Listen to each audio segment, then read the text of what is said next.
Hi YouTube, it's Kathy, and this is my weekly entertainment wrap-up for April 9th through 15th. This week I read one book, I watched one show, I watched 4 movies, and I listened to 2 books.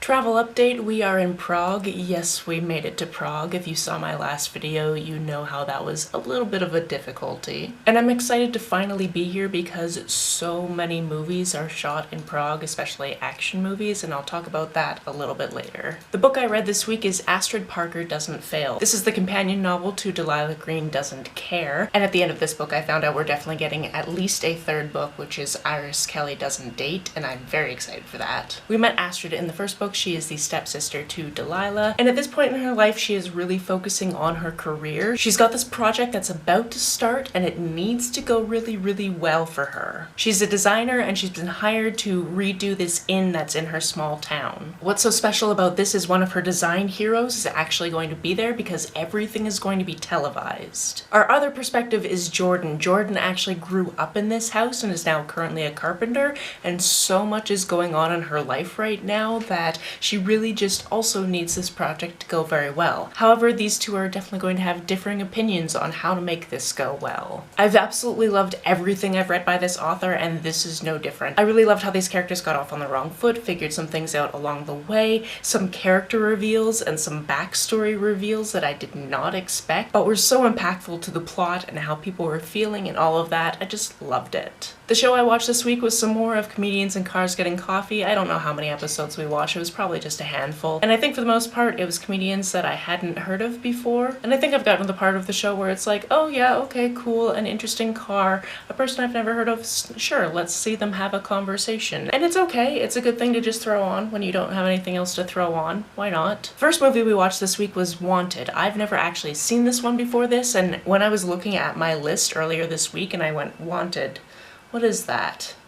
That pretty much shows you how much impact it had on my life. This is an action flick where an average Joe finds out that he has some form of superpowers and becomes a superpower guy who's trying to kill the bad guy. Basically, that's what it is. The biggest cultural impact for me for this is finding out where that gif of James McAvoy looking all hot and bothered came from. It came from this movie, but he's not all hot and bothered, he's just having like an anxiety spike, which is really just this adrenaline thing that lets him do superhero type shit. We watched this one because parts of it are filmed near here. On that trend, we also watched Mission Impossible, which there are definitely sections of that are filmed here, and it was actually really fun to be like, oh, I've actually already been there on this trip. And then the day after we watched it, we were just wandering around town, and as I looked towards the water at one point, I was like, that was one of the shots. That was the shot after I got out of the fancy place and they were in the alleyway and they were pretending to make out, and then the guy that they were tracking came out of this door. I can see it. It's right there. So that was cool. We also went on to watch Bourne Identity, which small bits of it were actually filmed here, and then go on to watch Bourne Supremacy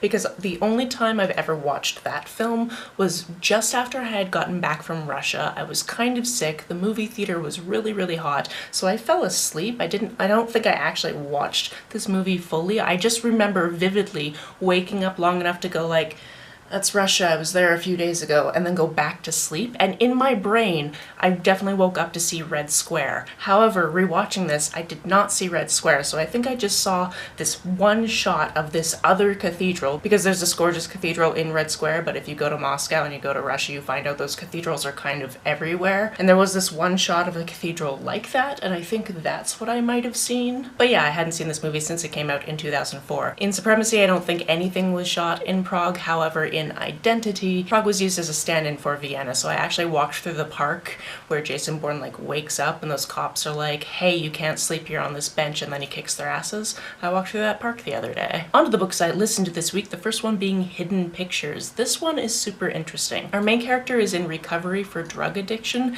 Some things happened early in her life and she went down a very bad path, but she's been clean for about 18 months, and her sponsor has actually found her a really great job as a live-in nanny. Initially things are going well. It was a little bit of a bumpy start at the beginning because the father didn't seem to think it was a good idea to get somebody with her past to be the person looking after his kid. However, the mother actually works with veterans and knows a little bit about drug addiction for her work, so she's trying to give her a second chance. Also, things with the kid are great. Teddy is just such a wonderful kid. However, sometimes some of his drawings are just a little bit weird. Things get even weirder when he starts handing over these drawings that it looks like they are so advanced there's no way that he could have possibly drawn them. And then things get even weirder when Mallory finds out that the guest cottage that she's staying in actually used to belong to this woman who disappeared many years ago. This one had some great twists and turns because it definitely has a mystical, ghosty element, but it wasn't even the one that I thought it would be, which is just so cool.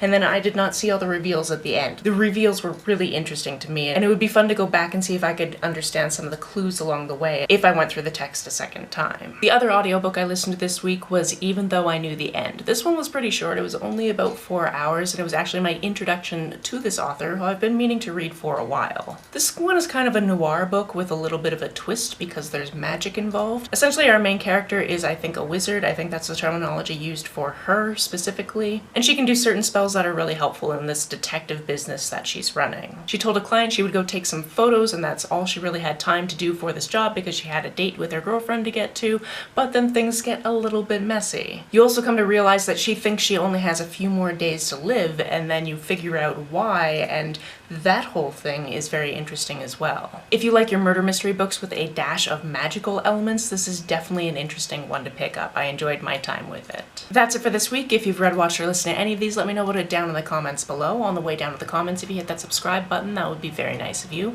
If you don't feel like leaving a comment but want to make sure that I know you were here, just leave me an emoji or a smiley face if you happen to be on your keyboard.